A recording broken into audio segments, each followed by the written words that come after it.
aku menikahimu, karena aku kira kamu adalah calon nabi yang kelak akan diutus, wahai Muhammad. Aku berharap jika kamu menjadi seorang nabi nanti, bahwa aku menuju Allah yang kelak akan mengutusmu, wahai Muhammad. Dan apa yang disangkakan Khadijah benar adanya.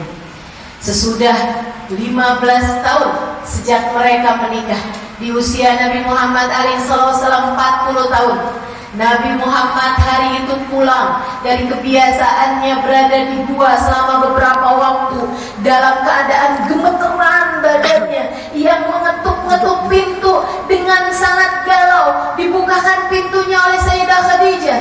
"Malaka ya Rasulullah?" Nabi Muhammad berkata, "Zamiluni, zamiluni ya Khadijah, zamiluni." Selimutkan aku, wahai Khadijah, selimuti aku, tolong selimuti aku. Sayyidah Khadijah dengan kemapanan pikirannya, ia pun tidak ikut-ikutan galau melihat kegalauan Nabi Muhammad. Ia tak ikut-ikutan panik melihat kepanikan Nabi Muhammad. Ia segera memapah suaminya. Ia bawa ke atas tempat tidur, diselimuti Nabi Muhammad, diselimuti lagi, sampai tenang Nabi Muhammad alaihissalam. Ditunggunya di sisi tempat tidur sampai Nabi Muhammad bercerita, "Khadijah, sewaktu aku tadi sedang berada dalam gua, tiba-tiba aku didatangi oleh seseorang. Kemudian ia mendekati aku dan berkata, 'Ya Muhammad, iqra, syadid bayadith thiyab.' Orang itu bajunya sangat putih, syadid sawadis sya'ar, rambutnya sangat hitam, la yura alaihi atharu safar, tidak kelihatan seperti habis melakukan perjalanan. Padahal gua itu terletak 1,5 jam dari bawah kalau kita naik zaman sekarang ini. Tapi dia seperti tidak habis melakukan sebuah perjalanan. Aku tidak mengenal dia, wahai Khadijah."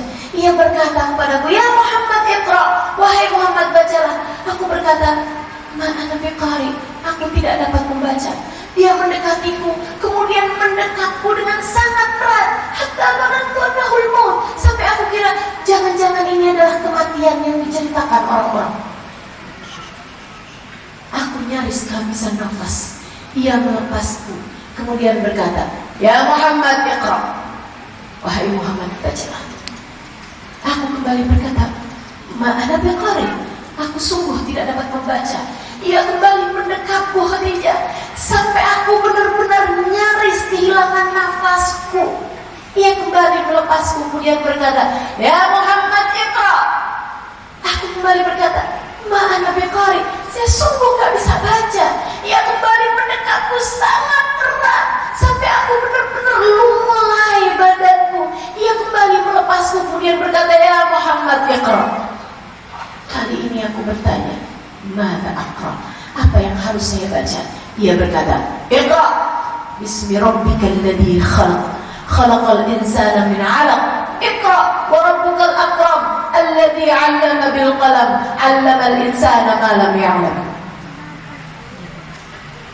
Kata-kata itu seperti dicap di dadaku. Aku langsung menghafalnya, wahai Khadijah. Aku masih gemetar ketika orang itu kemudian pergi keluar begitu aja. Aku kemudian mengikutinya dan aku tidak mendapatinya ada di luar, wahai Khadijah. Aku kemudian tergopoh-gopoh pulang menuju rumah kita ini, wahai Khadijah.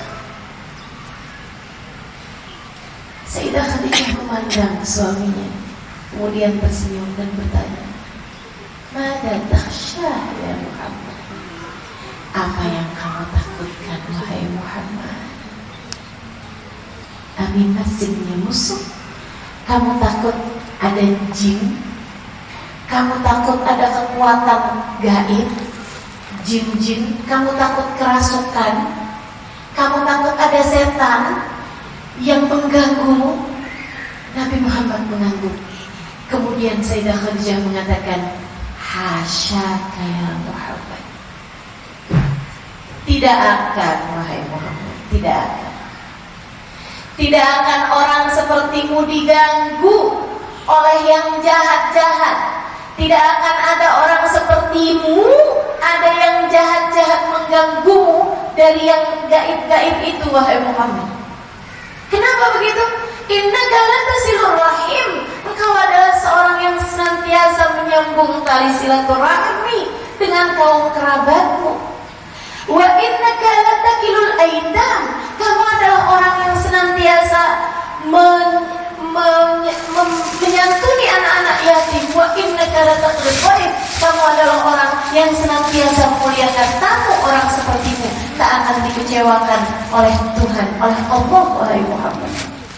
Sayyidah Khadijah, teman-teman sekalian, para ulama mengatakan ini istri teladan untuk ini gitu, nggak bikin panik suaminya, justru sebaliknya, suaminya dalam keadaan panik dia bisa menenangkan dengan cara menghibur suaminya dan menyampaikan betapa sangat berharganya dia dan menyebutkan tentang kelebihan-kelebihannya. Kalau suamimu panik, anakmu panik, ingetin dia tentang betapa berharganya dia.